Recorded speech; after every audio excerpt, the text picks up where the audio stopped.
Hey guys, Jake here at Arrowhead Rifles today.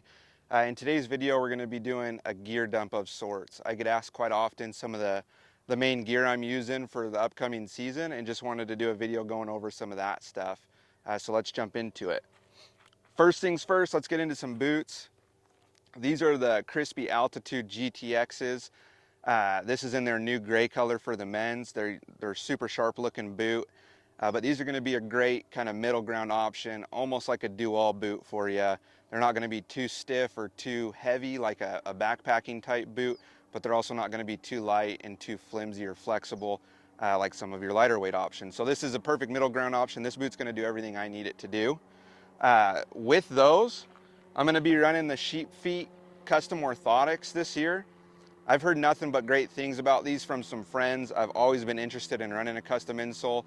Just being honest, most of the insoles that come in even your higher end boots just aren't great. And I've kind of just sucked it up over the years. But after hearing how great these things are, I'm gonna give them a shot this year. Initial thoughts of just wearing them around the house, I literally just got these about a week ago, is that they're super comfy. So time will tell if that holds true and how durable they are. But yeah, again, I've heard nothing but good things about them. So I'm super excited to give these a shot this year.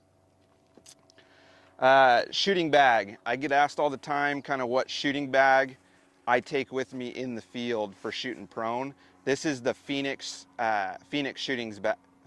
Shooting Bags shooting bag. This is their extra small bag. I don't think it has a name other than that, but it's their smallest option. I think it's 7 inches by 5 inches by 3 inches. But this thing is super light. I mean, the fill in it is very dense but light, which is great. And this thing pretty much I've been able to use it in every shooting position I've ever needed to in the field. I've never really been needing an extra tall bag or anything like that. If I do, I can just throw, like a bino pack underneath it or a shirt or jacket that I have in my backpack or something like that, but I've never had to do that. The extra small has gotten me by in every shooting situation I've had. So that's the shooting bag, Phoenix shooting bag extra small. Let's jump to the backpack. This is kind of a big jump for me this year. This is going to be a Kifaru backpack. So it's on their new ARC frame, which is their carbon frame. The bag is a Bedlam, and then the lid is a KU lid. Kind of why I went with this setup, obviously the ARC frame, a little bit lighter weight. It's supposed to handle a lighter load better. And then with that jump into the bag, I went with the bag because it's really a great option for your day hunting as far as the organization of the bag. At the same time, you can stretch it out, 5 days if you need to backpack out of it.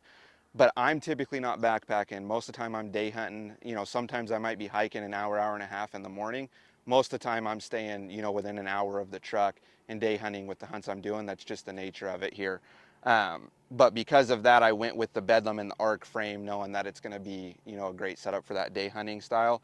And then the lid is just simply because I love a lid. It lets me get to things I need quickly from the outside, and I just know that it's right there in the lid. So I love a lid. I know some guys don't, but it's a great option. And then, once you've killed something, I also think it's a great option to, it's floating, so it'll come up, and then you can cinch it down to, the head of whatever you killed just to give it stability while packing out. So that's the bag. I'm super excited to use it this year. I've had it out a handful of times already on some scouting trips, and it really is super comfy, even with like a 25, 30 pound load in it, which is where I feel like my buddies have said Kifaru hasn't struggled, but it's just not been the most comfortable pack with a lighter load, where now compared to the old packs I was running, it's definitely as comfortable or more comfortable than those packs with that lighter day load. So that's the backpack. Let's jump into some optics. If you follow us, you've seen these before. These are the Swarovski twin STC spotting scopes with the Adams adapter bracket. These things, in my opinion, can't be beat for like a big eyes style of glass and like your BTXs, your other twin spotters, your Koas, what have you. They're, sub 6 pounds, and they go down from 17 power up to 40 power. But yeah, I'm not going to get too into it. I've done a whole review on them, but these things are stupid. If your eyes fit them, you definitely need to look into getting a pair if you're serious about Western hunting. Paired with those, I'm using the, well, too many magnets. I'm using the Swarovski 10x42 EL ranges. I switched to these this year. I used to have the 12x42 NLs. I just wasn't using the 12s as much after I went to these because I can use these at 17 power down to about 1,000 yards with how big their field of view is. And so I just wasn't pulling the 12s out to put them on a tripod, so I wanted to switch to an 8 or a 10. And I figured if I was going to do that, I might as well go to the rangefinder option. And after doing that, I don't know why I didn't do it sooner. I don't think I could ever go away from running a rangefinder bino after the little time spent behind them. It's just super handy. You get a way more accurate range at those further targets, as well as Swarovski's made some changes to these ones over the last couple years as far as like a right side windage or a right side range finding button, so you can use it if you're a right-handed bow hunter, as well as it ranges a little bit closer. And then they updated the glass in it, so these are almost NL quality glass even with the rangefinder in them. They're a little bit bulkier than like your ELs or your NLs obviously, but they're still not very heavy at all. And then to mount these to a tripod, I'm running the Really Right Stuff. I don't know if it's called the Bino Cinch or the Bino Clamp, but it's a Really Right Stuff Bino adapter that just straps on the outside of the barrel there, which for me, I didn't want to do like the outdoorsman stud in them or anything like that. I'm really not putting these on a tripod all that often with having the STCs.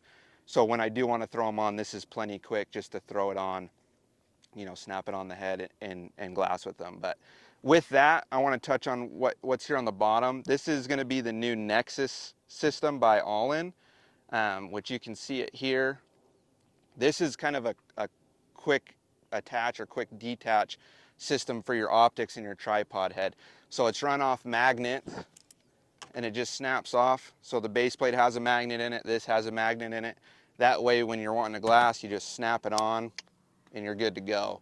You know, you want to switch it, pop it off, take your binos, throw them on, you know, your glass. And it's super, I mean, it's super stable, right? Like no issues as far as stuff coming off. It's super slick. It definitely makes changing your optics in and out extremely fast. I'm loving it so far. Again, this is a prototype that they came out with this summer. I think their full production model is going to be out in the next couple months. They're really pushing to have it out by this season. So keep an eye out for that. I do think it's a great option as far as switching your optics fast. Let's jump to the tripod real quick because I do get asked about the tripod a lot. So this is going to be a 2Vets, the Kit V2 tripod. The reason I went with this tripod is I wanted a tripod that I could extend in glass withstanding without having to use a center post extension. This tripod gets me there and then some, and then as well it has a 2-part center post extension, so you can, you know, just have this part or have the full thing. That way if you're glassing on like a downhill where your legs are a lot lower, you can still use the center post to get it up to your eye level. But even with it being that big of a tripod, it still is really lightweight for what it is. Obviously it's not the lightest weight option, but again, going back to what I was talking about with the backpack, I'm not really backpack hunting, so I'm not super weight conscious, you know, so I can sacrifice that, you know, 1 pound or whatever in a tripod to have it be more sturdy for video and stuff or looking at critters along the way. I do think that the trade-off is definitely worth it. The tripod head is the Tricer BP pan head. If you are looking for a new tripod head, just buy this one.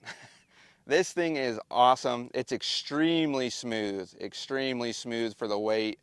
Obviously these aren't the heaviest thing. These are, you know, a little over 5.5 pounds, but it handles them, you know, no problem. You can see it stops no problem. We've put a BTX 115 on this thing and it handles that, you know, no problem. And just for the weight that it is, it really shouldn't be able to do the things that it does. So yeah, extremely pleased with that tripod head.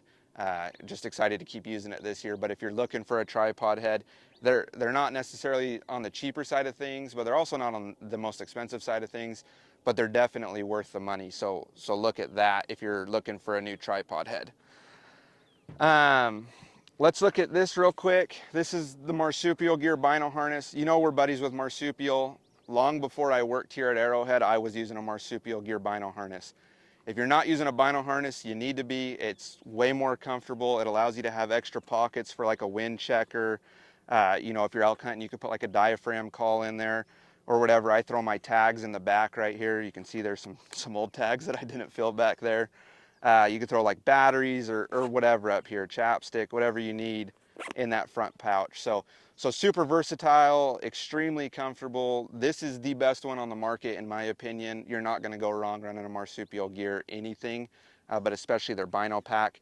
If you're looking for gun cases, bow cases, spotting scope cases, rangefinder pouches, whatever, look into marsupial gear. These guys have it for you.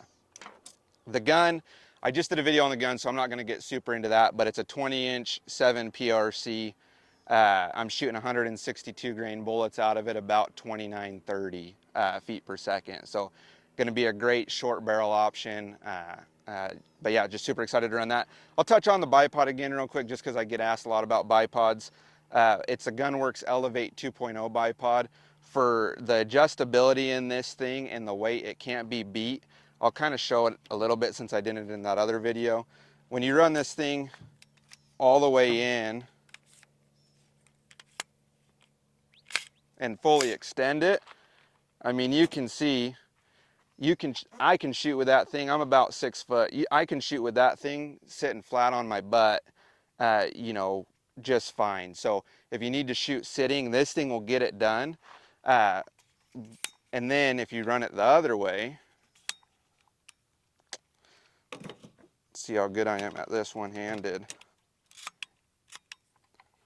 and run this all the way out, you know, you're going to be able to shoot, you know, super flat to the ground. So again, just for the adjustability and the weight of that, I think it is the best bipod available right now from a hunting standpoint, because you can shoot sitting, you can shoot prone, and then if I'm going to shoot like sitting tall or standing, I'm going to use the full integral Arca rail on a tripod. And if I don't have this here with me today, but if you don't have an Arca rail, I would look into like a triclops type setup for your tripod. It's just a gun clamp that attaches to your tripod head so you can shoot off of a tripod.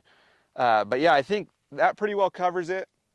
If you have any questions about, you know, what other gear I might be using or something like that, just leave them in the comments and I can answer.